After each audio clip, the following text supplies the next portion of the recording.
Fala pessoal, tudo bem? Nesta videoaula a gente vai falar sobre condutores e o potencial elétrico. Então, quais são os objetivos dessa aula? Então, durante toda a aula a gente vai discutir os fenômenos envolvendo condutores carregados. Vamos discutir o que é um aterramento, o que é um efeito de ponta, em suma, o que acontece com o condutor carregado quando ele interage com outros condutores. No início da aula a gente vai falar sobre o campo elétrico em um condutor carregado, ou seja, como é que a gente calcula o campo elétrico dentro de um condutor e um campo elétrico na superfície do condutor. Finalmente eu vou fazer a relação entre potencial elétrico de um condutor com a sua carga elétrica. Então vamos começar aqui com o campo elétrico. Então a gente vai se ater aqui na discussão nesta aula. A gente vai falar sobre condutores que estejam carregados, ok? Independentemente se for carga positiva ou negativa. A gente viu nas aulas passadas que o campo elétrico dentro de um condutor, seja ele carregado ou não, é zero.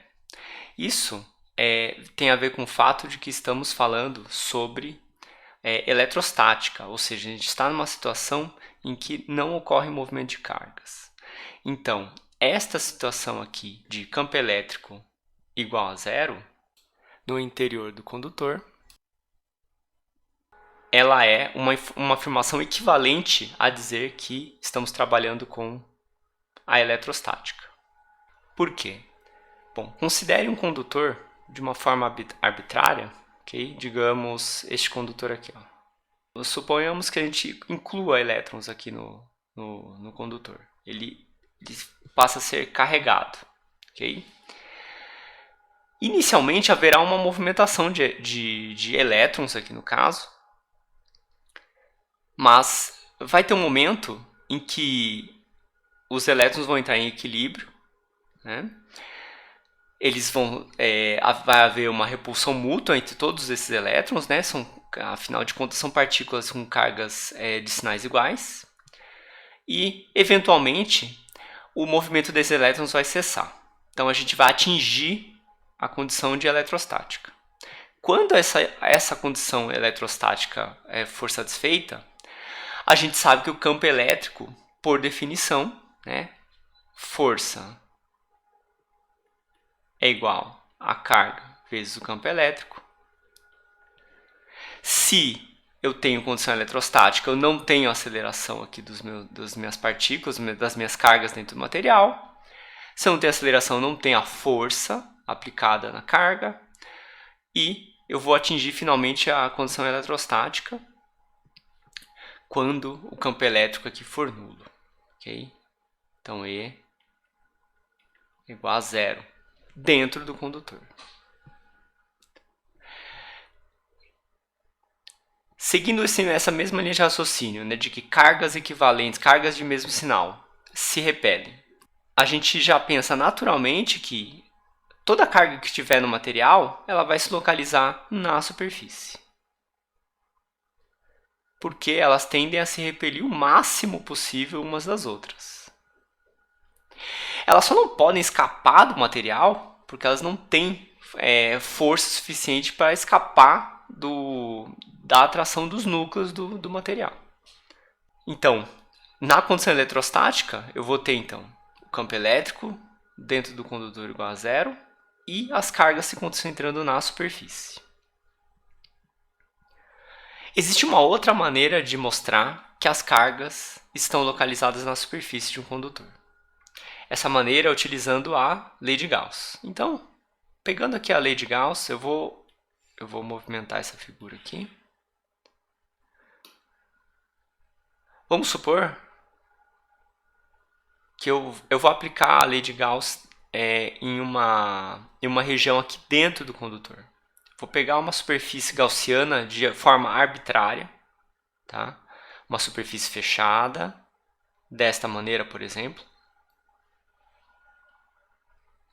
E vou calcular o fluxo elétrico nesta superfície aqui. O fluxo elétrico é dado por integral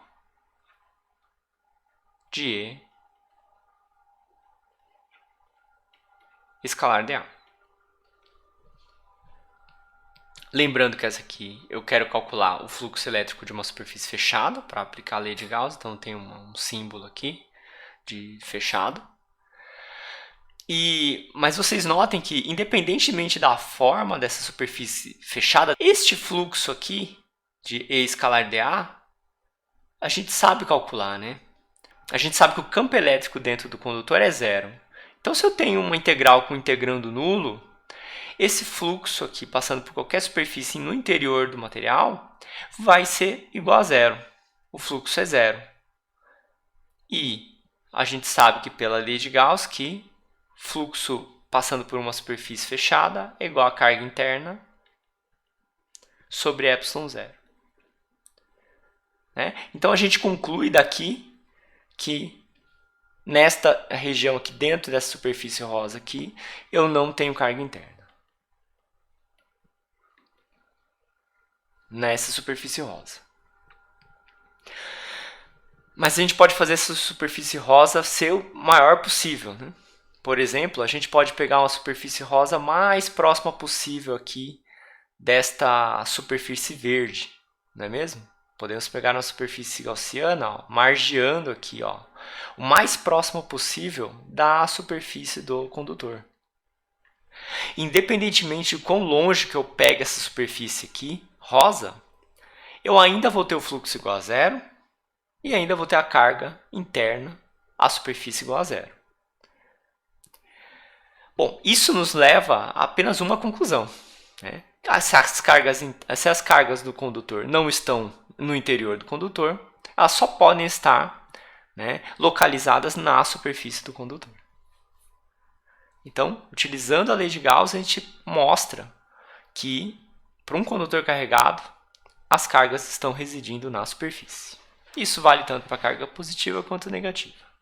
Então, aqui, né, lei de Gauss, pela lei de Gauss, as cargas residem na superfície. Bom, e se eu não tiver um condutor, né, sólido, né, nesse caso aqui o condutor ele é inteiriço, ele é maciço. Né? Vamos trocar esse condutor aqui por um condutor em que eu tenho uma cavidade aqui dentro. Eu vou desenhar uma cavidade neste condutor. Aqui está. Eu vou colocar cargas nesse condutor. Digamos que eu tenho uma carga negativa também, né, e ela está localizada na superfície. Então, eu vou carregar negativamente. Ela vai ter uma carga menos Q aqui. Bom, e eu tenho, então, a parte maciça do meu material e eu tenho uma cavidade aí dentro. Então, qual vai ser o campo elétrico neste caso aqui? Bom, aí a gente tem que dar uma pensadinha, né? Porque quando a gente tem um condutor, né, e no material, né, o condutor, ele tem um campo elétrico igual a zero, existe uma outra consequência quando a gente tem a condição eletrostática. Né? O campo nulo aqui dentro vai fazer com que o potencial dentro de um condutor seja constante. Como que a gente pode ver isso? Então, vamos pegar aqui mesmo esta figura mesmo aqui do condutor com cavidade e a gente vai mostrar que o potencial em todos os pontos aqui dentro do material condutor ele é constante. Então, a gente recupera aquela expressão da expressão do campo elétrico em relação ao potencial elétrico. Então, temos E, que é igual a menos o gradiente de V. Ok? Essa aqui é uma expressão vale para a condição eletrostática, é o que a gente está estudando aqui. Né? Se eu tenho o campo elétrico nulo, eu tenho o gradiente do potencial igual a zero. Ou seja, o que significa isso? Gradiente do potencial. Né? Se eu pegar um ponto dentro do condutor, digamos este ponto aqui, e eu caminhar dentro do condutor aqui em uma dada direção, digamos nesta direção aqui,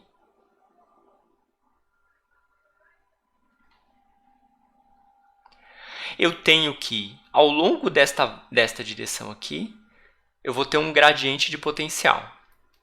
Né? E esse gradiente de potencial vai ser igual ao campo. Mas o campo é nulo. Então, como consequência, a variação do potencial ao longo desta direção aqui é zero. Eu posso ter aqui um potencial elétrico constante.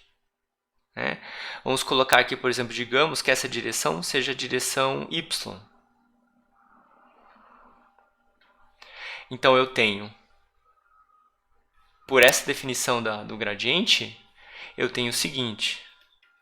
O campo elétrico na direção y, que é igual a zero, é igual a menos del V, del y.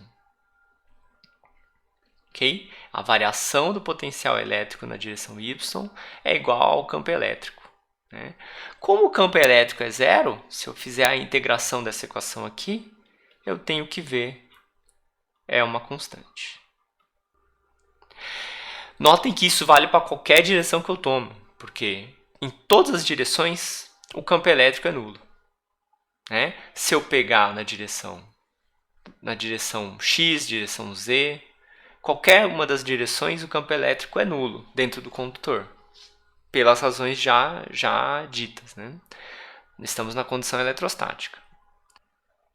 Então a gente conclui, né, baseado no campo elétrico nulo dentro do condutor, né, a gente conclui que todos os pontos no condutor formam uma região equipotencial.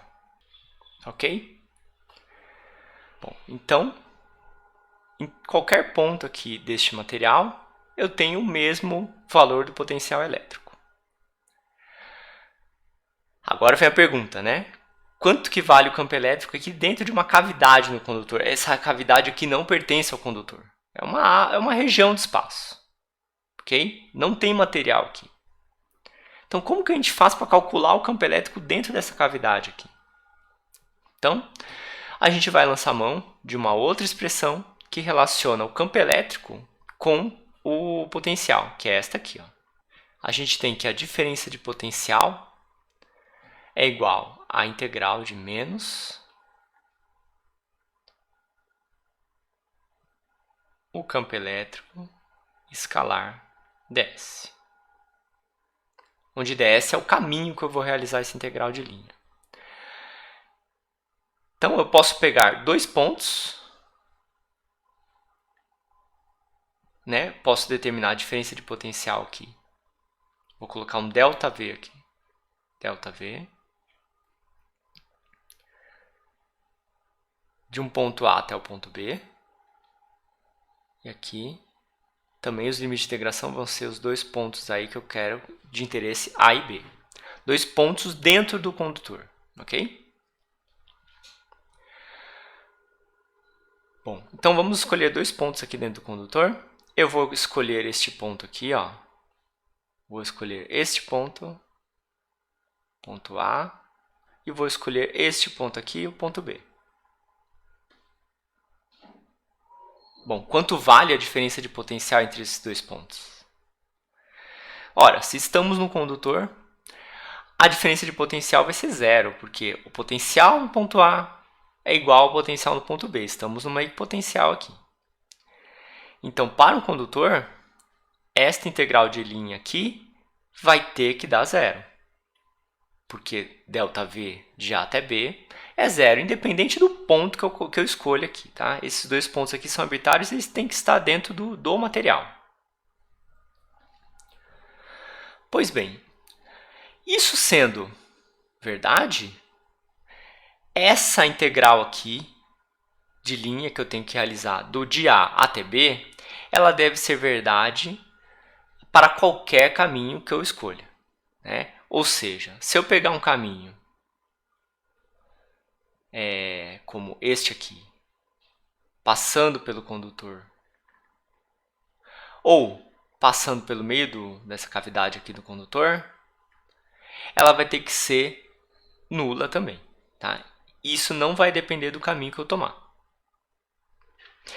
Mas para isso ser verdade, eu só posso ter uma condição. né? Esse meu integrando aqui, ele tem que ser zero.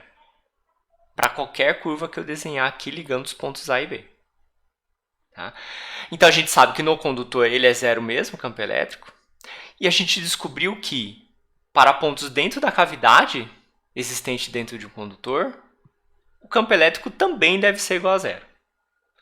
Então a gente conclui que o campo elétrico ele é nulo também dentro de uma cavidade de um condutor. Vamos concluir aqui, isso só é verdade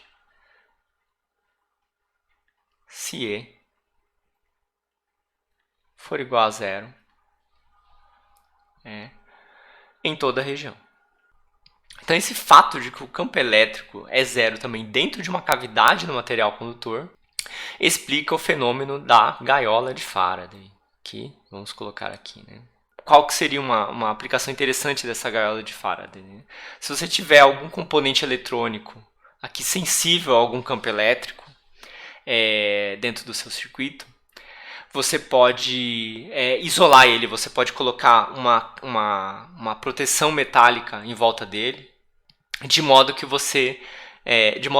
campo elétrico não interfira no funcionamento do seu componente eletrônico que você queira proteger.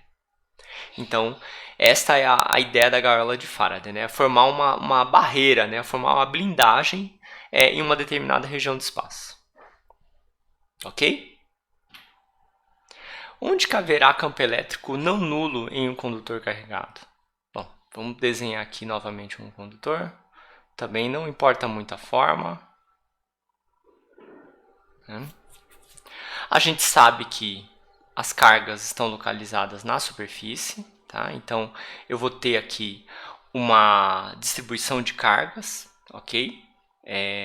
Não falei nada se essa distribuição de cargas vai ser uniforme ou não. Esse é um assunto para daqui a pouco na aula. As cargas não necessariamente vão se distribuir uniformemente na superfície, né? Mas, sabendo a distribuição de cargas na superfície, a gente tem condições de calcular o campo elétrico bem na superfície, né? Na região aqui acima da superfície. Então, a gente viu nas aulas anteriores que o campo elétrico ele é direcionado, né, ao menos a direção do campo elétrico, a gente sabe, né, ele é direcionado aqui na direção perpendicular à superfície. Então, em qualquer ponto aqui, né? Por exemplo, aqui. Né? Se for uma carga negativa, ele vai estar apontada para o condutor. Se for uma positiva, ele está apontado para fora do condutor. Aqui, no caso, vai ser um campo elétrico negativo. Então, vai ser para dentro do condutor.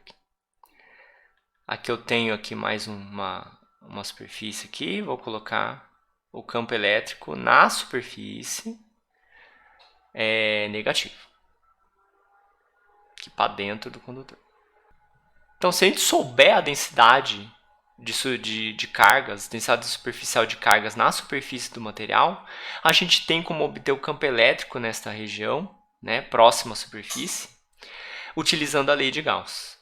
Então, como que a gente faz isso? Né? Eu vou pegar aqui uma região aqui que eu possa trabalhar. Eu vou desenhar uma superfície gaussiana bem aqui. Ó. Vou fazer um cilindro. Vou desenhar aqui um cilindro.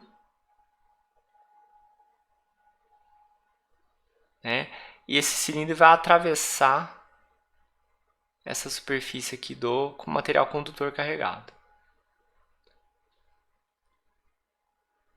Imagine que essa superfície é bem pequenininha aqui, tá?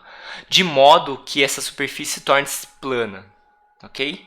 Bem pequena, que é essa área aqui é bem pequenininha. Eu vou pegar uma área aqui, dA, né? A área da tampa superior do cilindro aqui vai ser uma área, um dAzinho.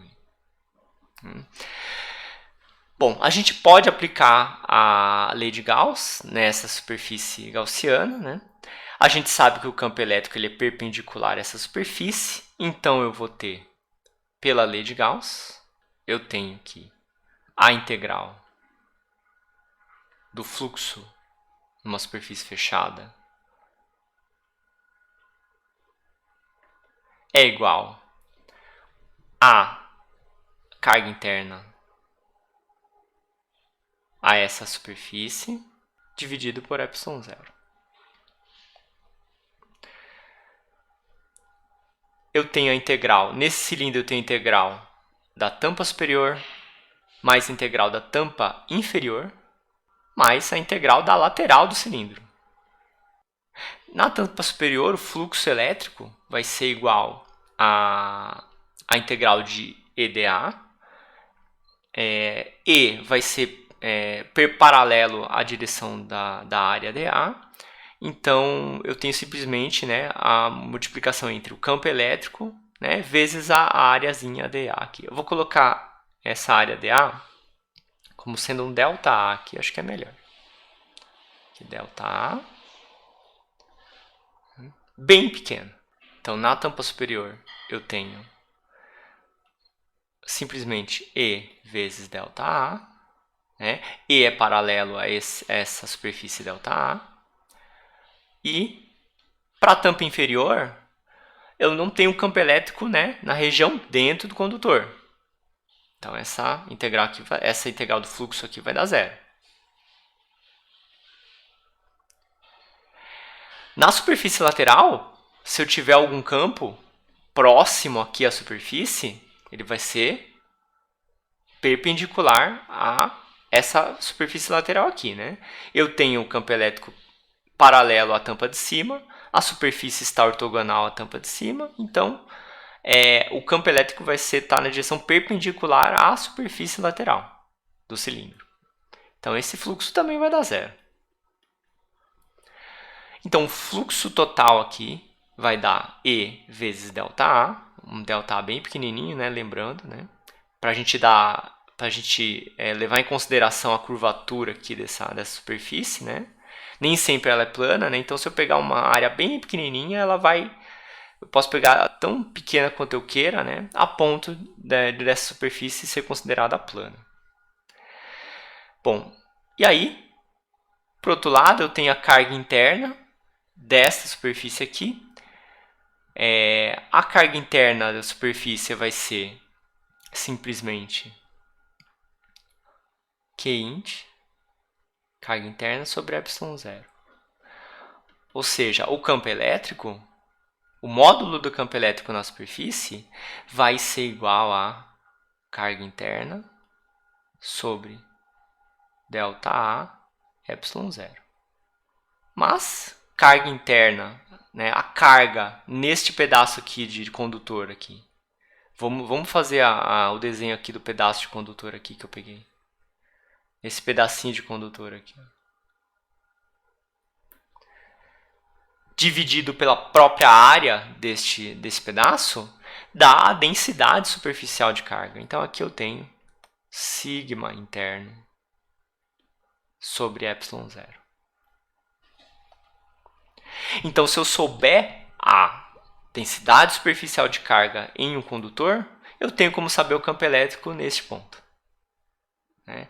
Essa densidade superficial de carga vai variar em cada ponto aí do condutor arbitrário, né, de forma arbitrária, e eu tenho como calcular o campo elétrico. O campo elétrico vai ser mais intenso quanto maior for a densidade de carga na região. Ok? Então, esta aqui é o campo elétrico, este é o campo elétrico na superfície de um condutor carregado. Nós acabamos de ver que um condutor carregado, ele é uma região equipotencial, ok? Mas quanto vale esse potencial, né? A gente pode calcular esse potencial? Bom, de maneira geral, é bastante complicado calcular, né, associar o potencial de um condutor carregado com a sua carga. Tá? Então, a gente vai fazer algumas simplificações aqui de modo que a gente possa entender o que está acontecendo na fenomenologia aqui de condutores carregados. Então, vou fazer o seguinte, a primeira coisa que eu vou considerar é um condutor esférico. Então, está aqui o condutor, ele vai possuir um raio conhecido, digamos, um raio R1, e ele vai estar carregado aí com uma carga, digamos, Q0. A gente vai calcular agora o potencial dessa esfera carregada, condutora, na condição isolada, tá? A gente vai, o que quer dizer, né, isolar essa esfera aqui? Primeiro que eu não vou ter campos elétricos próximos à esfera, ou seja, eu não vou ter aquelas chamadas cargas induzidas, não vou ter separação de carga, né, que ocorre tipicamente no metal. Né? Eu não tenho fontes de carga próximos a essa esfera condutora, a não ser as cargas dela mesma. Okay? Outra coisa importante é que ela vai estar presa aqui no suporte de um material dielétrico. Então aqui eu tenho um suporte, vamos colocar aqui, desenhar um suporte.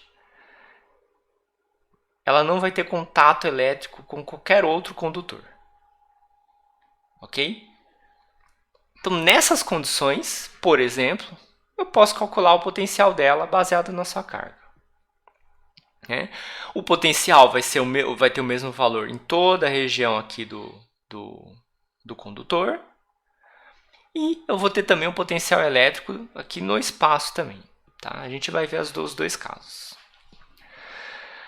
Então, para calcular o potencial elétrico de uma esfera condutora de raio R1 e de carga Q0, a gente vai utilizar a lei de Gauss. Então, a lei de Gauss, utilizando a lei de Gauss novamente, temos que a integral do fluxo elétrico, que é o campo elétrico escalar dA, em uma superfície fechada, é igual a carga interna sobre ε0. Ok? Então, nós já vimos que o fluxo de dentro aqui, ele é um fluxo nulo, porque o campo elétrico aqui dentro do condutor ele é nulo. A gente vai calcular o potencial elétrico dessa esfera condutora numa região externa ao condutor. Okay? Então, vou desenhar aqui uma superfície gaussiana esférica. Aqui está a minha superfície gaussiana esférica em rosa. Consigo calcular o fluxo elétrico passando por essa superfície, né? Tenho aqui o meu condutor esférico, ele é simétrico, eu tenho uma simetria esférica, então a linha de campo elétrico vai ser na direção radial. O dA aqui, a área da superfície gaussiana também vai estar orientada na direção radial, então eu vou trocar essa integral aqui de área, né, e escalar dA, por uma integral simples de área. Integral dupla. Então, a gente fica desta maneira aqui. Então, deste lado, eu vou ter a integral de E. O E eu vou colocar para fora. dA é uma integral simples. Isso vai ser igual a carga interna, né, dessa superfície. Se eu pegar a superfície a partir do raio, né, para fora até o infinito, a carga interna vai ser Q0. Então, tenho aqui Q0 sobre ε0. Esta área aqui é a área da superfície gaussiana para o dado R maior que R1. Então, para R maior que R1, eu tenho que integral de dA é igual a 4πr ao quadrado. Então, eu tenho que E, passando para o outro lado, eu tenho que o campo elétrico é igual a Q0 sobre 4π ε0r. Onde R, né, R deve ser maior que R1, ao quadrado. Este é o campo elétrico. Para a gente determinar o potencial elétrico, basta pegar essa expressão aqui, o E. Então, a gente tem, pela relação do gradiente, E é igual a menos ΔV ΔR. Então, uma variação na direção radial aqui do potencial elétrico vai me dar o campo elétrico. Resolvendo essa equação diferencial, a gente tem o seguinte, que V é igual a Q0 dividido por 4π ε0 R. Ok? Esta expressão é equivalente à expressão do potencial elétrico para uma carga pontual, né? Centrada na origem, centrada aqui no centro do condutor. Então eu tenho aqui a carga Q0 e aqui eu tenho o campo caindo com 1 sobre R, o campo potencial elétrico. Tendo essa expressão do potencial elétrico aqui para qualquer valor de R aqui, sendo R maior que R1, eu tenho como calcular o potencial elétrico dentro do condutor aqui. O potencial elétrico dentro do condutor vai ser justamente o potencial calculado na superfície do condutor. Então eu tenho que, dentro do condutor, para R igual a R1 ou R menor que R1, eu tenho que ver que vai ser o potencial elétrico do condutor, vai ser igual a Q0 dividido por 4π ε0 R1. Então, isso vale tanto para a superfície quanto para dentro do condutor.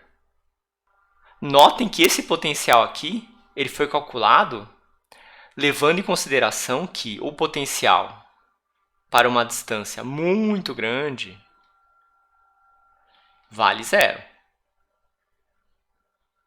Ou seja, isso aqui, no fundo, é uma diferença de potencial deste condutor aqui, desse objeto condutor, em relação a um ponto muito distante ao condutor.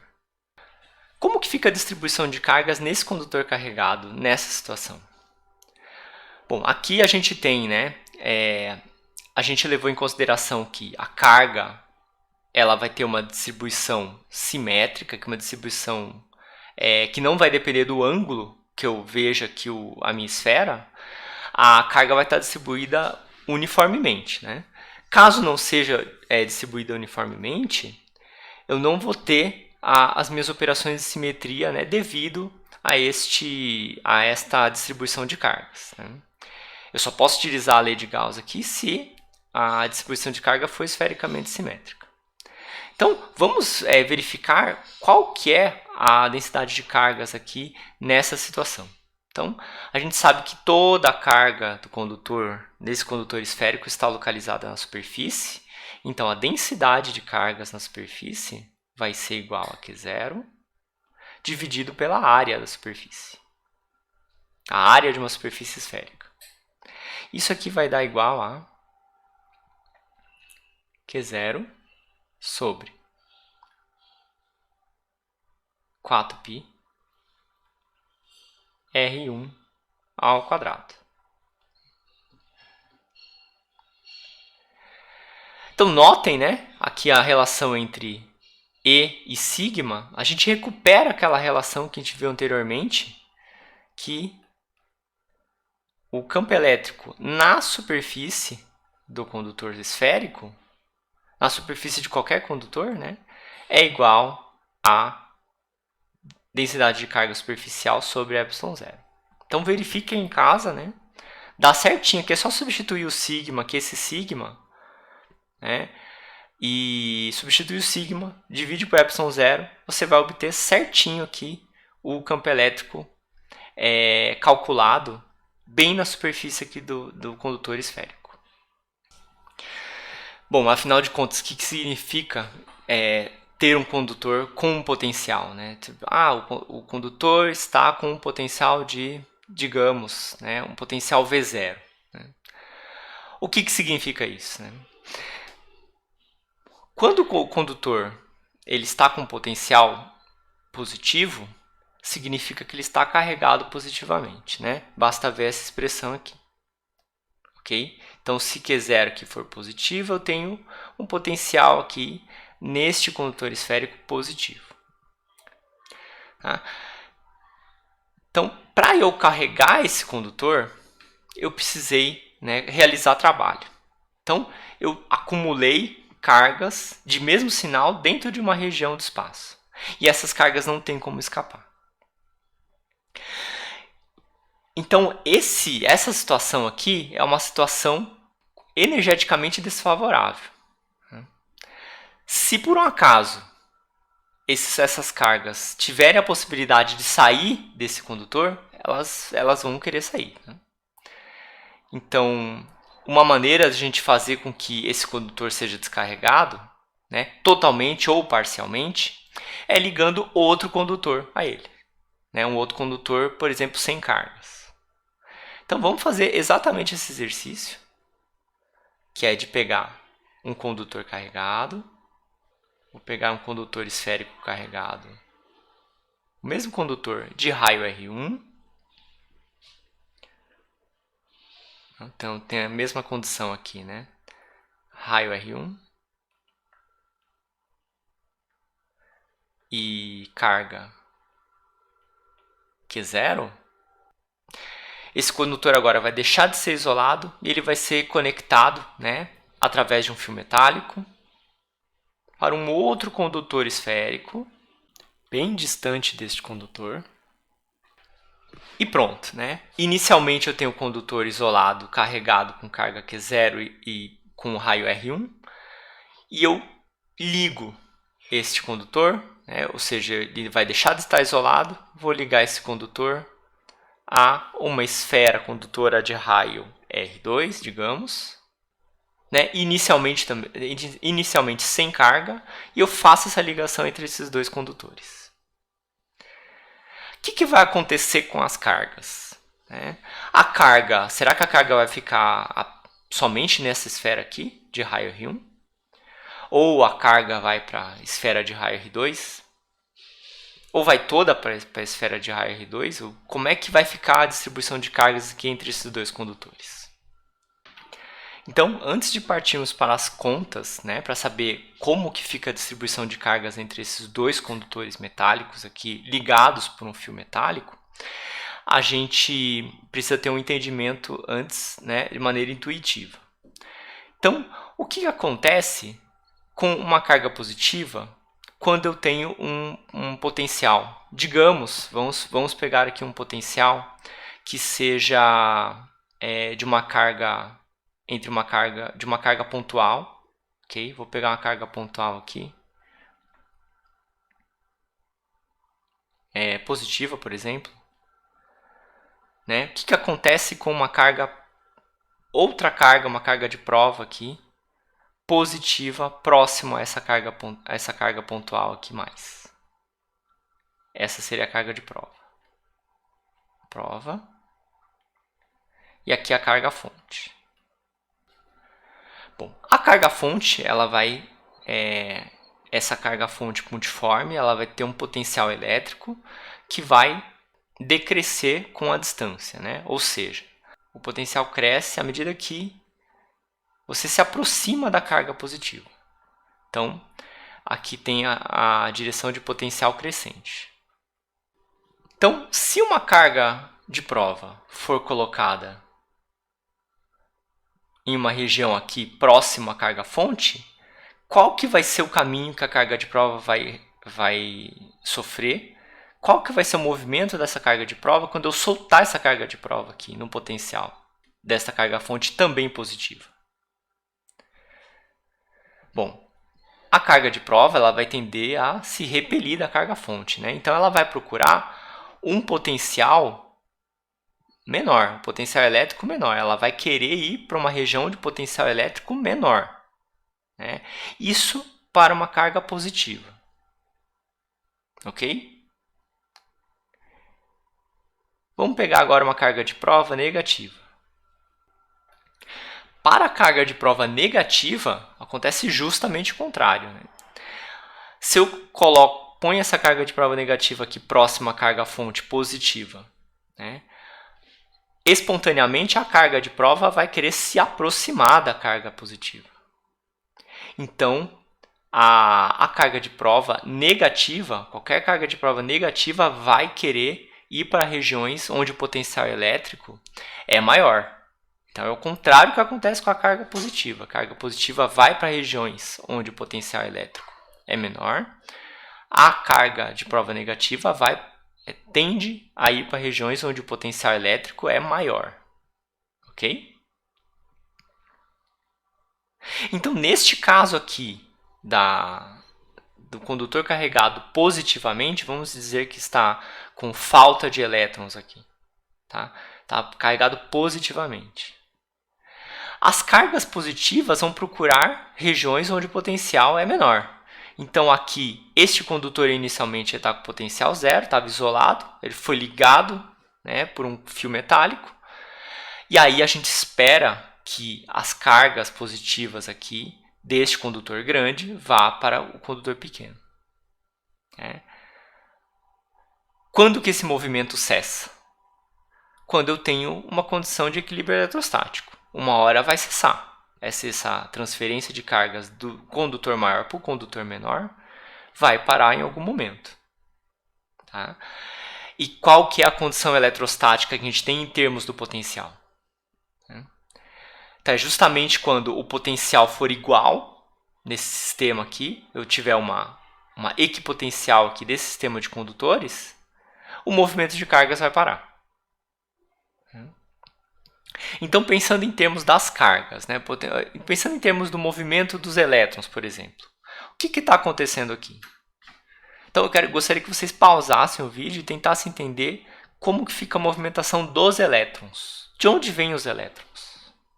Então, pausem e tentem determinar de onde vêm os elétrons e qual que é o caminho que os elétrons estão realizando.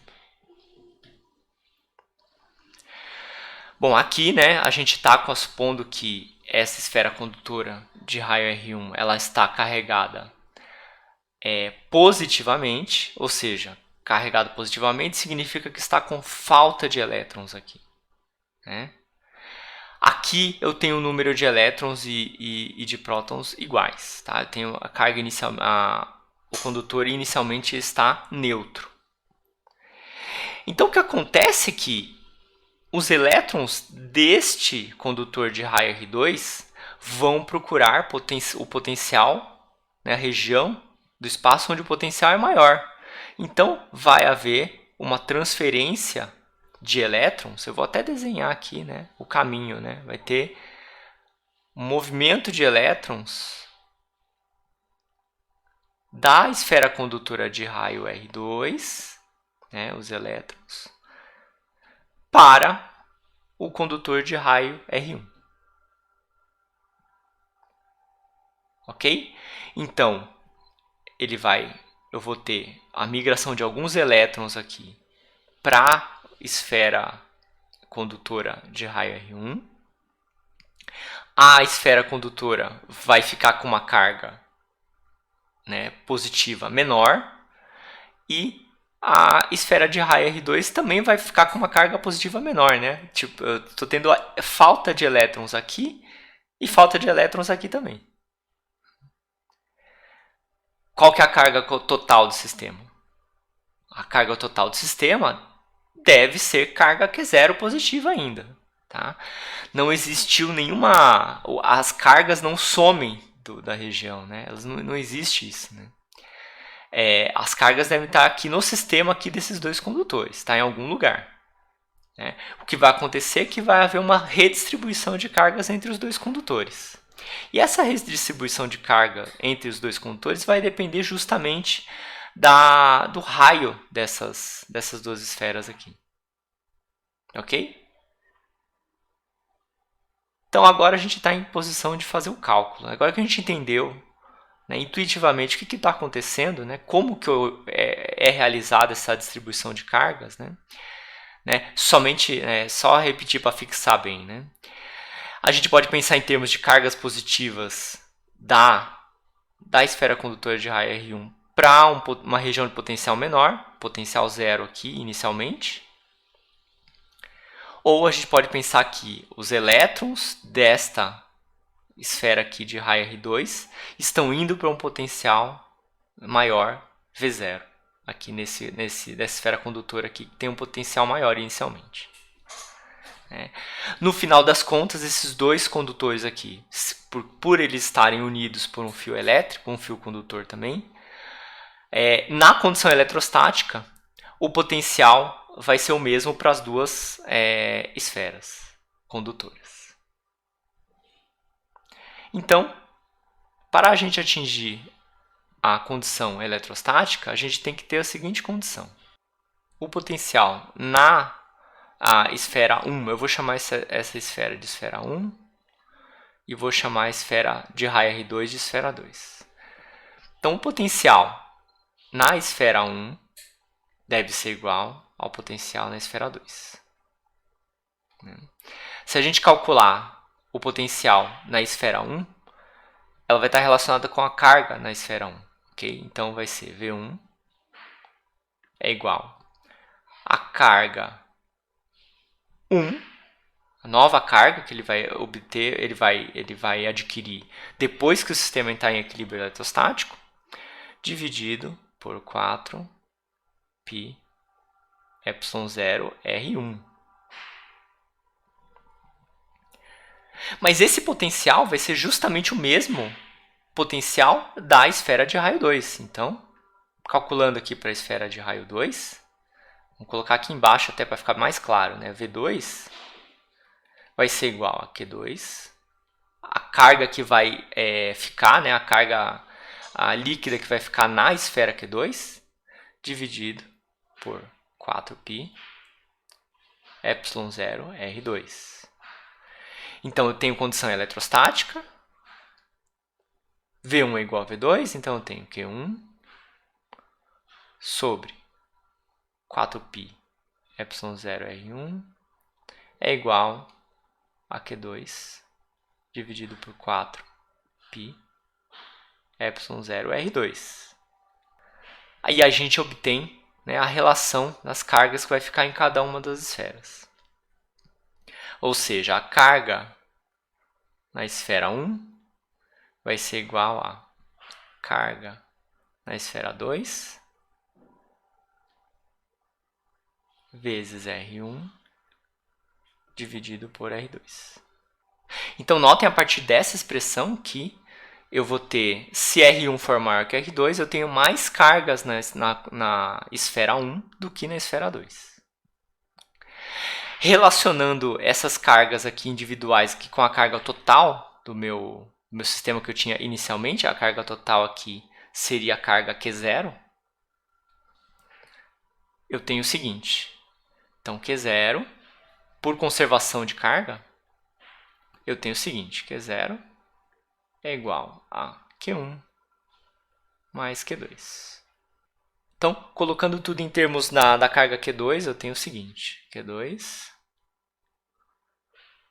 R1 sobre R2, que é a carga Q1, ok? Mais Q2. Isolando Q2, a gente tem o seguinte.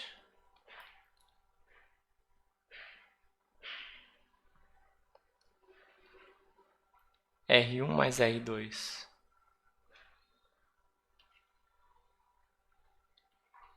Q2 é igual a R2 Q0.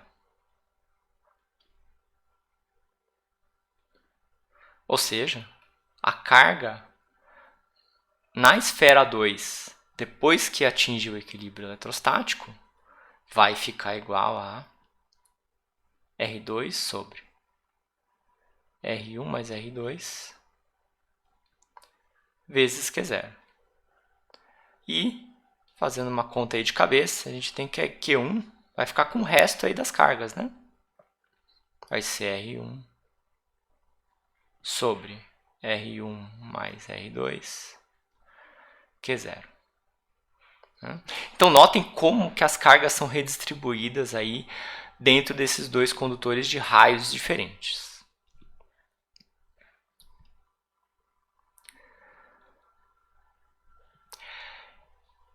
Essas duas relações aqui têm consequências muito interessantes, né?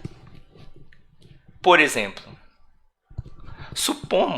vamos supor que eu tenha um condutor carregado aqui, com carga Q0, né, sob um potencial aí V0, e eu ligue esse condutor a um objeto bastante grande, bem grande. Vamos supor que seja a Terra esse objeto. É um objeto bem grande, com dimensões muito grandes. O que acontece quando o R2, né? Então, no caso particular aqui, deixa eu movimentar essa...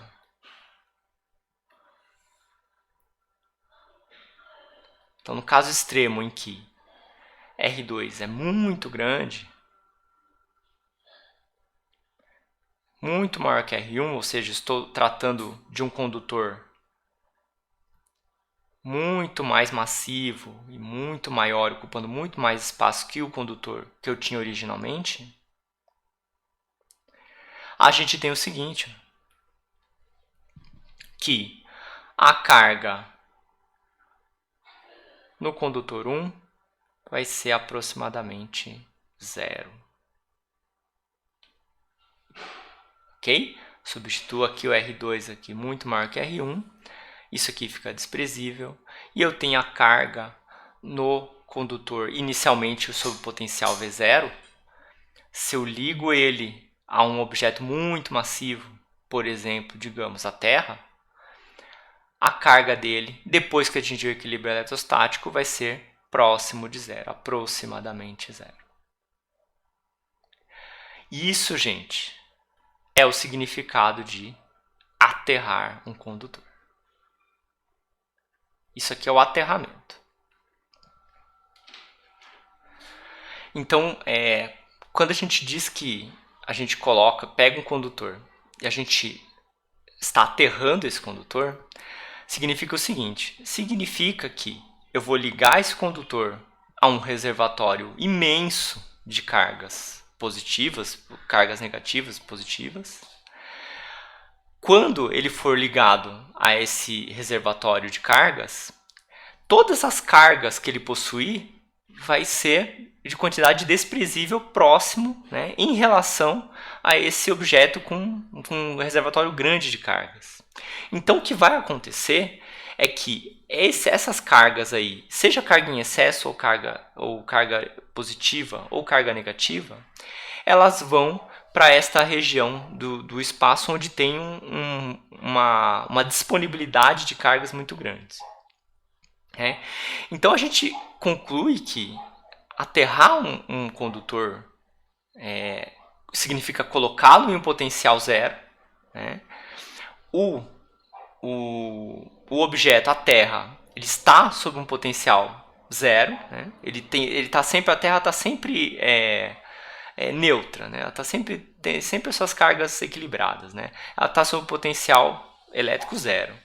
Então, quando esse condutor, qualquer condutor carregado com uma carga finita, for ligado à Terra, ele também vai acabar ficando com potencial zero e ele vai ser descarregado. Então, ele tem esse processo de descarga por aterramento. Ok? Para fins práticos, esse Q1 aproximadamente igual a zero é igual a zero. Né? Ok?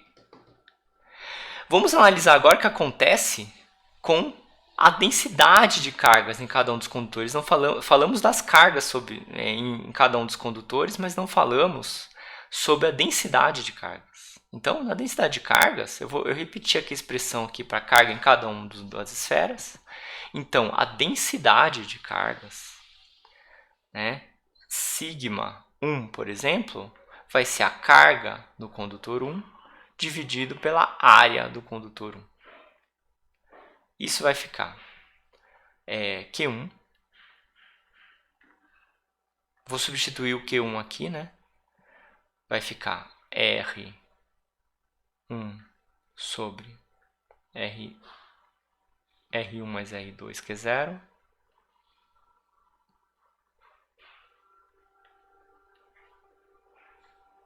Dividido pela área. A área do condutor 1 é 4π R1 ao quadrado. E aqui eu obtenho a resposta, que é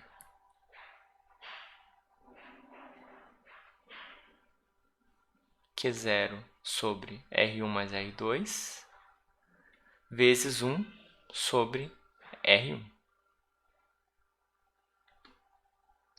Se eu calcular para sigma 2, verifiquem aí em casa, para sigma 2 vai ser justamente, né, o análogo aí vai ser Q0 sobre R1 mais R2 vezes 1 sobre R2, ok? Então, essas são as duas densidades de carga superficial em cada um dos condutores, né?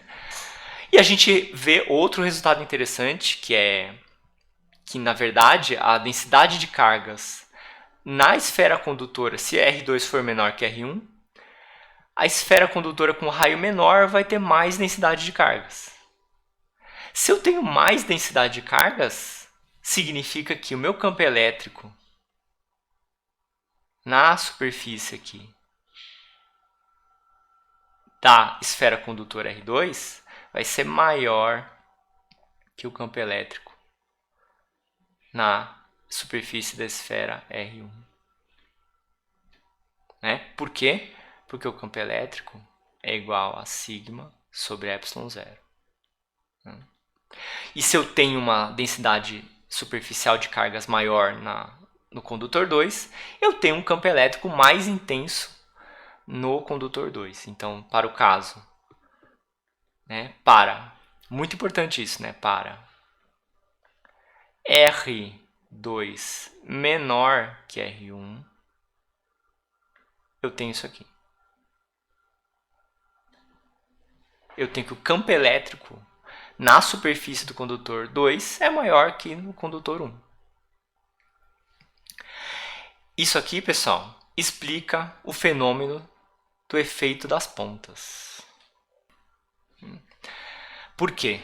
Porque quando eu tenho um condutor, vamos supor um condutor aqui qualquer, condutor com uma forma arbitrária, digamos esta forma aqui, ó.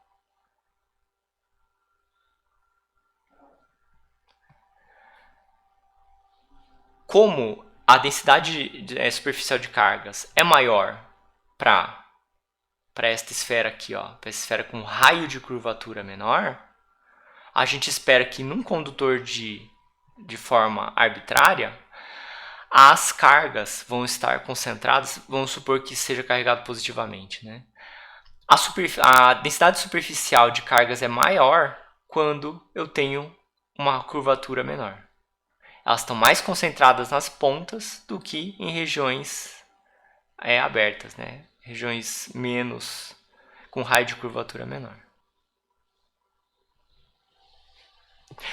Então, o princípio do funcionamento de um para-raio é justamente esse, né? Você coloca o para-raio, né? Ele vai ter uma ponta bem, ele vai ter uma região bem pontiaguda, e a chance de você descarregar a atmosfera nesta ponta é muito maior do que na lateral, por exemplo, de um para-raio.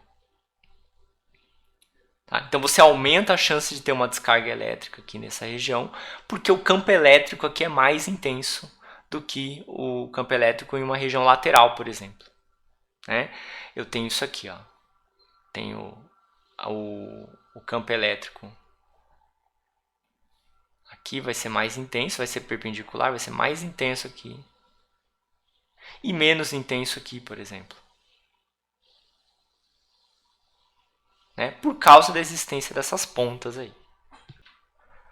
Para finalizar a aula, eu gostaria de falar um pouco sobre alguns procedimentos de segurança que a gente precisa ter quando a gente lida com condutores carregados. Então, vamos supor aqui novamente aqui o nosso condutor. Vamos pegar aqui um condutor esférico novamente. E ao mesmo tempo a gente vai fazer um exemplo numérico, ok? Então vamos supor que esse condutor aqui ele esteja carregado de modo que o seu potencial seja igual a, digamos, 3.000 volts. Ok? E ele está isolado aí, né? Não tem nada, ele tá num tipo fixo aí com um material isolante. A situação eletrostática dele é exatamente essa. Ele tem um condutor, é um condutor, tem um raio, aí vamos colocar um raio aí, né? Raio igual a 10 centímetros, ok? Ele está sob essa diferença de potencial de 3.000 volts, ok? Então, vamos supor aqui, então vou calcular, né? Vamos calcular primeiramente qual que é a carga desse condutor. Então, carga, a gente sabe que o potencial no condutor é igual a carga dividido por 4π ε0 R. Então, a gente tem que a carga vai ser o potencial, que é 3.000, vezes 4π ε0 vezes o raio, né? O raio, 0,01 metros. A carga deste condutor esférico é igual a 3,34 aproximadamente nanocoulomb. Ok? Então essa vai ser a carga aí deste material, a carga deste condutor. E, bom, a gente sabe que um condutor isolado, estando num potencial aí de 3.000 volts, ele vai ter suas cargas aqui positivas, né, concentradas aqui nesse material, né? E as cargas, elas estão, como elas têm o mesmo sinal, né? Elas estão querendo se repelir uma atrás das outras, né? Então, uma em relação... Então, como a gente tem esse conjunto de cargas iguais aqui, elas estão se repelindo umas às outras, né? E na primeira oportunidade que elas tiverem para escapar desse potencial, que elas vão querer, tá? E a gente precisa lembrar que o nosso corpo, ele é um condutor, tá? Então, ele sendo um condutor, se a gente tiver, por exemplo, em contato com o solo e a gente encostar esse condutor aí com o dedo e está em contato com uma superfície condutora, seja o solo, seja alguma estrutura metálica que seja, haverá aí a possibilidade de você descarregar este material aqui, esse condutor. Por que vai descarregar? Né? Porque existe justamente, né, o movimento de cargas indo de um potencial menor, você está no potencial zero, né, vai estar ligado até você está no potencial zero, e aqui o condutor está a um potencial de 3.000 volts. Então, se você se aproxima deste potencial, e se você estiver aterrado em algum lugar, você pode ocasionar uma descarga. Né? Não precisa nem encostar no material. Né? Se o potencial que for grande o suficiente, você pode formar aí uma faísca, né? uma descarga através de um arco. Né? Então, como é que a gente determina como é que a gente relaciona o tamanho desse arco com a diferença de potencial que esse arco precisa para acontecer? Então a gente tem a chamada rigidez dielétrica. Né? Então a gente procura a rigidez dielétrica. Né? A rigidez dielétrica. Digamos que seja um tempo seco, aí, um dia seco. A rigidez dielétrica do ar seco, ela é igual a 3 megavolts. Né? 3 vezes 10 a sexta volts por metro. Então, como que a gente estima a diferença de potencial de uma descarga elétrica a partir da rigidez dielétrica? Né? Então, tem aqui a rigidez dielétrica do ar seco. O que significa isso? Né? 3 a 10 a sexta volts por metro. Né? Significa que a partir né? Se eu pegar 1 metro de distância entre dois condutores ou duas partículas carregadas, existe 1 metro de distância entre essas duas partículas carregadas. O ar funciona como um dielétrico, ok? Mas ele funciona como um dielétrico até certo ponto, né? Se a diferença de potencial entre esses dois pontos, digamos, né, tenho duas partículas carregadas aqui, estão distantes a 1 metro, né, tem 1 metro de distância, e eu tenho ar seco no meio,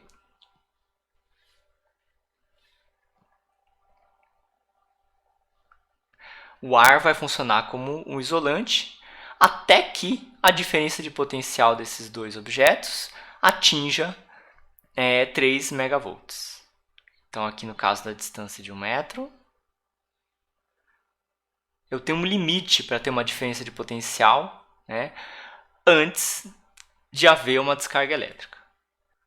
Então, no nosso caso aqui, né, quando eu tenho essa esfera condutora carregada com 3.000 volts, o ar que está em volta dessa esfera vai agir como isolante até um determinado ponto, até uma determinada distância.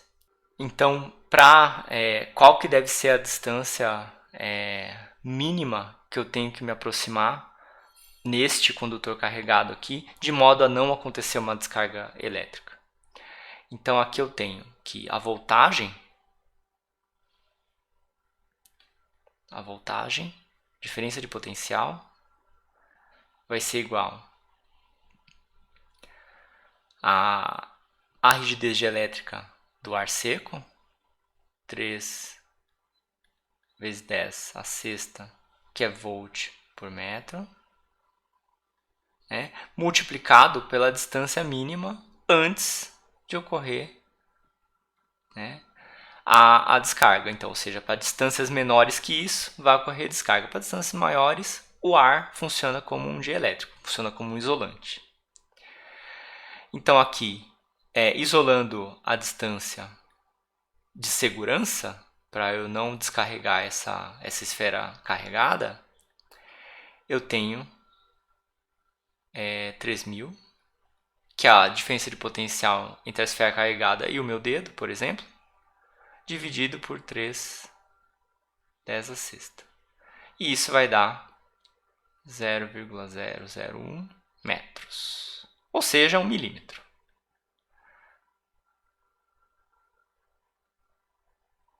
Então eu preciso chegar muito próximo dessa esfera carregada aqui para eu poder, para ter a possibilidade de ocasionar uma descarga elétrica. Ok?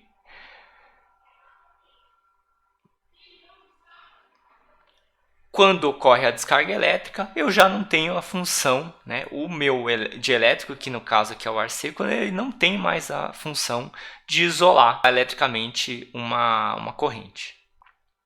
Então, para distâncias menores que essa distância aqui mínima, o ar seco ele funciona para fins práticos, ele deixa de ser um isolante e passa a ser um condutor. Então, só para concluir, para distâncias menores que essa distância mínima,